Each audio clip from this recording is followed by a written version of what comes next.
اعوذ باللہ من الشیطان الرجیم بسم اللہ الرحمن الرحیم۔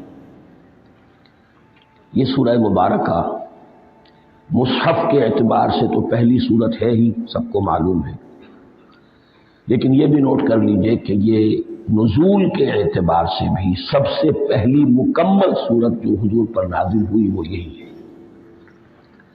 اس سے قبل متفرق آیات نازل ہوئی، 5 آیتیں سورہ علق کے آغاز میں، کچھ آیتیں سورہ قلم یا سورہ نون کے آغاز میں، کچھ آیتیں سورہ مزمل کی ابتدا کی، کچھ آیتیں سورہ مدثر کے آغاز کی۔ 5ویں وحی تقریباً اس پر اجماع ہے کہ یہ سورۃ الفاتحہ کی ہے اور یہ مکمل سورت ہے جو حضور پر نازل ہوئی۔ سورۃ الفاتحہ کے معنی ہوئے افتتاحی سورت۔ فتح یفتح کے معنی ہے کھولنا، مفتاح کنجی کو کہتے ہیں، چابی کو۔ تو یہ اوپننگ سورہ آف دی قرآن، قرآن حکیم کی افتتاحی صورت۔ ویسے جیسا کہ میں تعارف قرآن کے ضمن میں عرض کر چکا ہوں، عربوں کا یہ مزاج تھا کہ جس چیز سے انہیں خصوصی محبت ہوتی تھی اس کے بہت سے نام رکھتے تھے۔ اس کے بھی بہت سے نام ہیں۔ سورۃ الفاتحہ سب سے عام ہے، لیکن الکافیہ، الشافیہ، ام القرآن، اساس القرآن، کم سے کم یہ 4 نام تو میں سمجھتا ہوں کہ ہر مسلمان کو مزید معلوم ہونے چاہیے، اور بھی بہت سے نام۔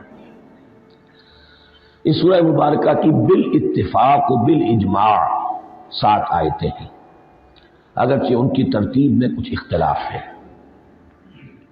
ایک رائے یہ ہے، اور یہ رائے امام شافعی کی بھی ہے اور بصرہ کے جو قراء تھے ان کی بھی ہے، کہ آیت بسم اللہ بھی سورہ فاتحہ میں شامل ہے، اس کا جز ہے۔ وہ اس کو شامل کر کے پھر 7 آیتیں بناتے ہیں، تو آخری جنہیں ہم 2 آیتیں سمجھتے ہیں، صراط الذین انعمت علیہم غیر المغضوب علیہم ولا الضالین، وہ ان کے نزدیک ایک آیت ہے۔ تو گویا کہ نتیجہ یہ نکلا کہ آیتوں کی تعداد 7 ہی رہ گئی۔ امام ابو حنیفہ رحمۃ اللہ علیہ کا موقف اور کوفے کے جو قراء تھے ان کا بھی موقف یہ ہے کہ آیت بسم اللہ نہ سورہ فاتحہ کا جز ہے نہ کسی اور سورت کا جز ہے، سوائے ایک مقام پر جہاں حضرت سلیمان علیہ السلام کا خط جو ہے نقل ہوا ہے، جو انہوں نے ملکہ سما کو لکھا تھا، انہ من سلیمان و انہ بسم اللہ الرحمن الرحیم۔ تو قرآن کے متن میں صرف اسی جگہ پر یہ آیت شامل سمجھتے ہیں، باقی صرف علامت کے طور پر کہ یہاں سے ایک نئی سورت شروع ہو رہی ہے درج کی گئی ہے۔ اس سورہ مبارکہ کو الصلاح قرار دیا گیا ایک حدیث میں۔ اس کا جو اسلوب ہے وہ دعا کا ہے، اور دعا کے ساتھ اس کی جو مناسبت ہے، اور پھر اسی کی وجہ سے ہماری نماز کا یہ جزو لا ینفک بنا دیا گیا۔ بلکہ ایک حدیث جو میں آپ کو سناؤں گا اس میں اسی کو نماز قرار دیا گیا، الصلاح یہی ہے۔ ویسے وہ حدیث مبارک موجود ہے، لا صلاۃ لمن لم یقرأ بفاتحۃ الکتاب، جو شخص سورہ فاتحہ کی تلاوت نہیں کرتا اس کی کوئی نماز نہیں۔ اس کے حوالے سے بھی ہمارے ہاں 2 مسلک ہے، ذکر صرف اس لیے کر رہا ہوں کہ آپ کے علم میں ہو، ان میں کوئی بنیادی فرق نہیں ہے۔ کسی بھی ایک رائے کا انسان قائل اور حامل ہو سکتا ہے بغیر اس کے کہ دوسرے کو بالکل غلط قرار دے، بلکہ یہ کہ اس کے لیے بھی گنجائش اپنے ذہن میں اور اپنے دل میں رکھے۔ تو ایک رائے یہ ہے جی، اور دوسری آیت یہ ہے کہ اس کا حصہ نہیں ہے۔ اسی اعتبار سے یہ کہ یہ سورہ مبارکہ نماز میں پڑھی جانی ضروری ہے، لا صلاۃ لمن لم یقرأ بفاتحۃ الکتاب۔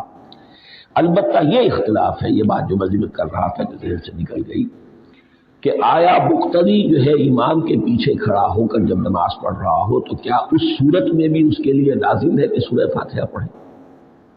اس میں 2 رائے ہو گئی، بلکہ 3۔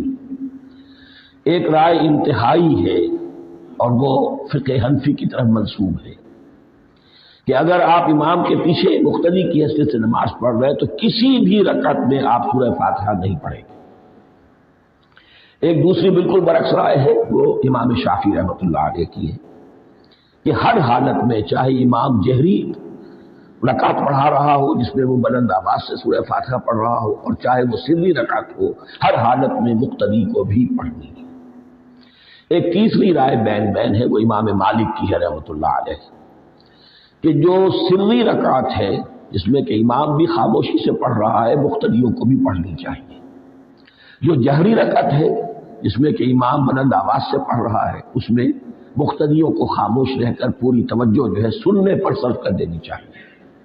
اذا قرئ القرآن فاستمعوا له وانصتوا، جب قرآن پڑھا جا رہا ہو تو پوری توجہ اس کے پڑھنے پر مرکوز کر دو اور خود خاموش رہو۔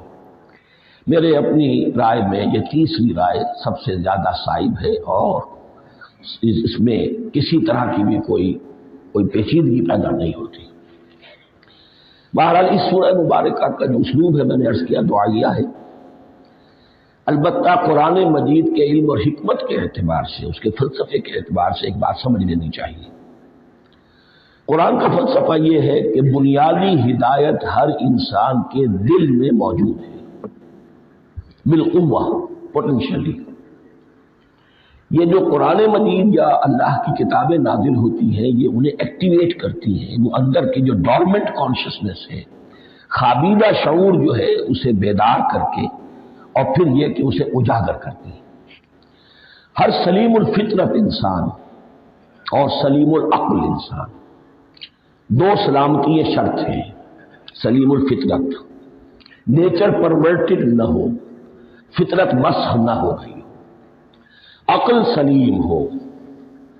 ان دونوں چیزوں کا نتیجہ یہ نکلتا ہے کہ وہ انسان از خود، بغیر کسی وحی کی رہنمائی کے، بغیر کسی نبی کی تعلیم کے سے استفادہ کیے ہوئے، از خود بھی کچھ حقائق تک پہنچ جاتا ہے۔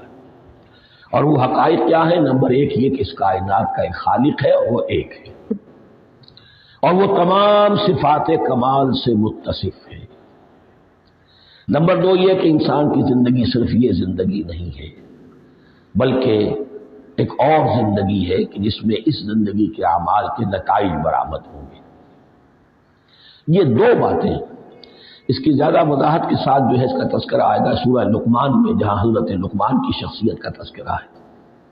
لیکن یہاں صرف یہ بات سمجھ لیجئے کہ قرآن کا فلسفہ یہ ہے کہ ہر انسان میں، ہر فرد نوع بشر میں، جو اپنی ولادت کے وقت مسلم ہوتا ہے، حضور کی حدیث ہے کل مولود یولد علی الفطرہ ابواہ یحودانہ او ینصرانہ او یمجسانہ، ہر بچہ نوع انسانی کا فطرت اسلام پر پیدا ہوتا ہے، وہ فطرت کے اندر وہ ہدایت ودیت ہے۔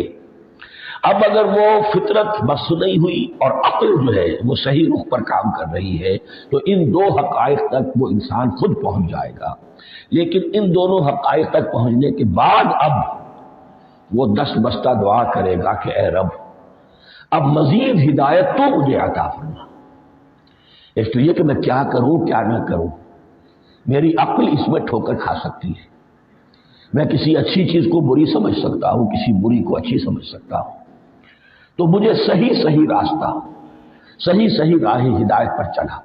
یہ دعا ہے جو انسان کرتا ہے جبکہ وہ ایمان باللہ اور ایمان بالآخرہ تک خود پہنچ چکا ہوتا ہے، اور یہ سمجھتا ہے کہ صحیح زندگی کا رخ یہی ہے کہ جس رب کو میں نے پہچانا ہے کہ وہ اس کائنات کا خالق ہے اور مالک ہے اور رب ہے، میں اس کی بندگی کروں، اس کی اطاعت کروں، اس کا حکم مانوں، اس کے راستے پر چلوں۔ لیکن وہ راستہ کون سا ہے؟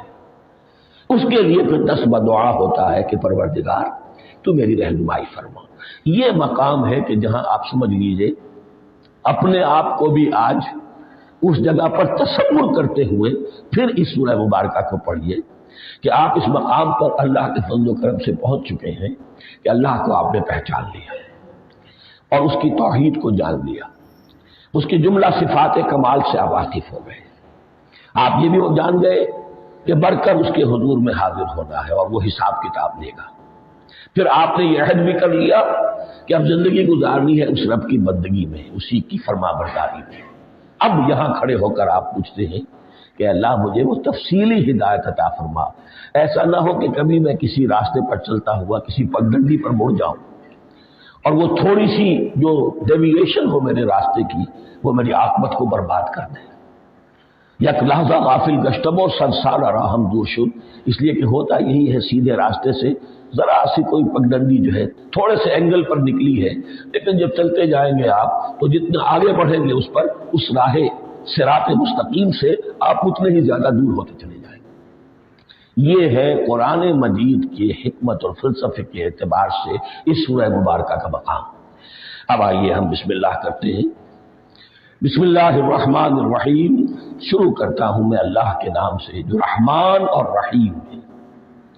اس پر کچھ گفتگو ہو چکی ہے تعارف قرآن کے ضمن میں کہ رحمان اور رحیم دو نام ہیں کہ جو رحمت کے مادے سے نکلتے ہیں۔ رحمان میں اللہ تعالیٰ کی رحمت کا جوش، ہیجانی کیفیت، طوفانی کیفیت، اور رحیم میں اللہ تعالیٰ کی رحمت کا دوام اور تسلسل۔ یہ دونوں کیفیات اللہ کی رحمت میں بیک وقت موجود ہیں، جس کا ہم تصور نہیں کر سکتے۔ ہم سمندر کو دیکھتے ہیں، متلاطم سمندر ہے، اس میں ہیجان ہے، طوفان ہے۔ دریا کو دیکھتے ہیں کہ وہ سکون کے ساتھ چل رہا ہے، خاموشی سے چل رہا ہے، بہہ رہا ہے، بس تسلسل کے ساتھ بہہ رہا ہے۔ ہم ان دونوں کیفیات کو علیحدہ علیحدہ دیکھتے ہیں تو ہمارا ذہن ان دونوں کو بیک وقت اس کا تصور نہیں کر سکتا، تخیل ممکن نہیں۔ لیکن اللہ کی رحمت کی یہ دونوں شانیں مستقلاً ہر وقت موجود ہے، بیک وقت، اسی لیے ان دونوں کے درمیان کہیں حرف عطف نہیں آئے گا۔ بسم اللہ الرحمن الرحیم، الحمدللہ رب العالمین۔ کل حمد، اور حمد کو ذہن میں رکھ لیجئے، حمد مساوی ہے تعریف جمع شکر۔ عام طور پر ترجموں میں ایک لفظ لایا جاتا ہے، کل تعریف اللہ کے لیے، یہ کافی نہیں ہے۔ تعریف آپ کسی شے کی کر سکتے ہیں جس میں کوئی حسن ہے، خوبی ہے، کسی بھی اعتبار سے، خواہ آپ کو اس کے حسن و خوبی سے کوئی فائدہ حاصل نہیں ہو رہا۔ ایک پھول ہے، بہت خوبصورت ہے، بس ٹھیک ہے، خوبصورت ہے، آپ نے کہا تعریف کر دی۔ شکر کرتے ہیں آپ اس شے کا جس سے آپ کو کوئی فائدہ پہنچا ہو، استفادہ ہوا ہو، آپ کی کوئی ضرورت پوری ہوئی ہو، آپ کی کوئی مشکل دفع ہوئی ہو۔ اور آپ دیکھیں گے کہ حمد میں یہ شکر کا پہلو غالب ہے۔ جتنی بھی دعائیں ہیں حضور سے منقول، شکر کے مقام پر وہاں حمد آتا ہے۔ بھوک لگی ہوئی تھی، کھانا کھایا، الحمدللہ الذی اطعمنی وسقانی۔ اب یہاں دیکھیے ترجمہ تعریف نہیں، شکر ہے اس اللہ کا جس نے مجھے کھلایا اور پلایا۔ آپ بیت الخلاء سے باہر آئے، نجاستیں آپ سے دور ہو گئی، طبیعت میں انشراح ہوا، الحمدللہ الذی اذھب عنی الاذی وعافانی۔ وہ شکر ہے اس اللہ کا جس نے اذیت بخش چیزیں مجھ سے دور کر دی اور مجھے عافیت بخشی۔ تو یہ الحمدللہ رب العالمین، اللہ تعالیٰ کا حسن و کمال اور حسن و جمال اپنی جگہ بھی اس انتہا کا ہے کہ جتنی تعریف اس کا حق ہے ہم کر ہی نہیں سکتے، لیکن اس کے احسانات اور انعامات ہم پر اتنے ہیں کہ ہم ان کو بھی گن نہیں سکتے۔ لہذا ایک ہی احساء ہم نے کر دیا الف لام کے ساتھ، الحمدللہ رب العالمین۔ تمام تعریفیں اور کل شکر اللہ کے لیے ہیں کہ جو تمام جہانوں کا پروردگار ہے، رب ہے، مالک ہے۔